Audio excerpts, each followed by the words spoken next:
Now bring in political analyst and supporter of the BJP, PKD Nambiar. We'll shortly be joined by a Congress spokesperson as well. PKD Nambiar, first of all, what do you make of the fact that after weeks of saying that he was reluctant, or not saying, rather indicating, as his supporters had been saying, that he's reluctant to be the party chief, today Rahul Gandhi has suggested that he's not completely averse to it. What do you make of this? He is making a joke of himself. I think he's not only making a joke of himself in the entire Congress spectrum.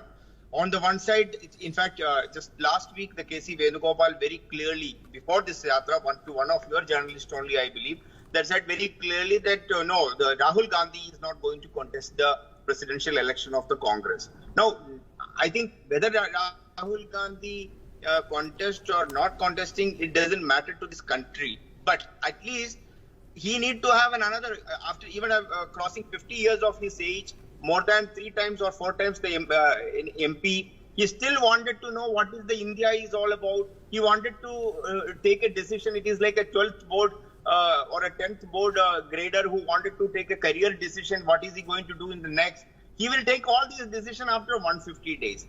I think why this dilemma? This clearly shows that he lacks on the leadership. Politics may not be the right place for him. I think it's too late for him at the 50 years of an age to choose a career, which he actually wanted to do this once in a while kind of a politics. This is not the politics of today. In today's politics, 365 days, 24/7, every political leader needs to be available, visible, all right. communicative. Let's pose. All right, PKD Nambiar. A question that, or rather the rebuttal there from Radhika Khera is that anybody who will be the president of the Congress party will be decided by the party itself. Now, there are several people within the party who have indirectly indicated that they might want to stand for the post of the president by way of being a candidate in the election. Do you think with Rahul Gandhi pretty much saying it now that he will once again look at becoming the Congress president after that's what he indicated, saying that we will get to know after the results of the elections. Do you think anybody else will stand up against him? Oh, well, I don't know, you recall it or not, that Shashi Tharoor has clearly made it a point that he would definitely wanted to contest. I don't know if he's going to retract from his idea of contesting the election. Earlier, once he said that he will only contest if Rahul Gandhi is not contesting. Then he clarified, went on to say that he will contest even if Rahul Gandhi is contesting. Now, the bottom line is that it is who will become the president of Congress is absolutely, as Radhika Khera said, that it is the choice of the Congress, who should lead them.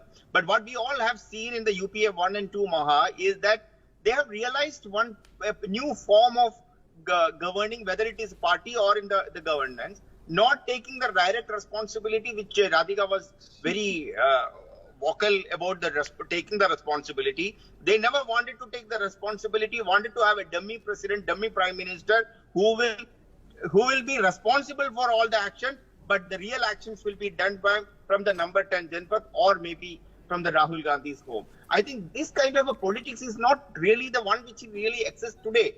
The times have changed. The Congress and the Congress leadership needs to understand the times have really changed. We are living in 2022. Today's India is not that India of Garibi Hatao. Today's India is a financial superpower, the 5th largest economy. Okay, PKD that because you've been raising your hand. Go ahead. No, I can only sympathize for the Congress spokespersons these days on the television channels, how difficult it is for them to defend the non-defendable leader like Rahul Gandhi. Today, just imagine that I think for the information of Radhika Khera, it's not the first time a Padyatra is taking place. Remember that since you are giving me a history lecture to all of us, I'll tell you that the former Prime Minister of the country, Chandrasekhar, he did a 3,700 kilometers of Padyatra by barefoot. But here is a 60 caravans, air-conditioned caravans is moving along with Rahul Gandhi. And we are all talking about the Bharat Jodo. Where is the Bharat is broken? The only aim of this particular yatra is to Jodo of Congress, which definitely is not happening. Like for an example, Manish Tiwari, one of the topmost senior leader, he is in his constituency. How many more people are here and there? How many more people are leaving the party? Why the party is not able to keep its fold together? That is the primary quality of any leadership. If you are not able to put your house in order, going and blaming Narendra Modi or for that matter to a BJP or any other opposition party is not going to give you a solution. Please look within. The Congress needs to look within, and this cannot be just a media. Okay. And today also, Maha, one more thing I wanted to tell you. Today, in the during the interaction, Rahul Gandhi also said once more, he is not the one who is leading the Padayatra. He is participating. What does that mean? That means 150 days of these 3,500 kilometers, he may not be going to walk. It will be people who will be walking that is what today's statement. For joining us with those details, we'll only